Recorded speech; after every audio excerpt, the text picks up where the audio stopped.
তো আমরা এই অনুষ্ঠানটি সুন্দর এবং সুষ্ঠুভাবে সম্পন্ন করার জন্য, নিরাপদ রাখার জন্য সব ধরনের ব্যবস্থাই রেখেছি। অন্যান্য সকল আইন শৃঙ্খলা রক্ষাকারী বাহিনীর সাথে সমন্বয় করে র্যাপিড অ্যাকশন ব্যাটালিয়নও আমাদের ফোর্স এখানে মোতায়েন করেছি। আমাদের ইনার প্যারিমিটার, আউটার প্যারিমিটারে আমাদের ফোর্স আছে এবং আমরা কয়েকটা সেক্টরে ভাগ করেছি। প্রত্যেকটা সেক্টরেই আমাদের ফুড পেট্রোল, গাড়ির পেট্রোল এবং স্ট্রাইকিং রিজার্ভ থাকবে। এছাড়াও আমরা অত্র এলাকাটি ভালোভাবে সুইপিং করেছি। আমাদের bomb disposal team stand by থাকবে। এছাড়া পুরো এলাকাটা কি আমরা 64টি ক্যামেরার মাধ্যমে এটা আপনার সিসিটিভির আওতায় নিয়ে এসেছি।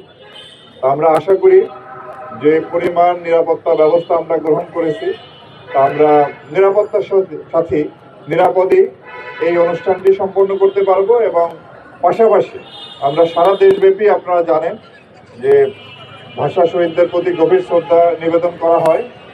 তো আমরা সারা দেশেই আমরা পর্যাপ্ত নিরাপত্তা ব্যবস্থা গ্রহণ করেছি।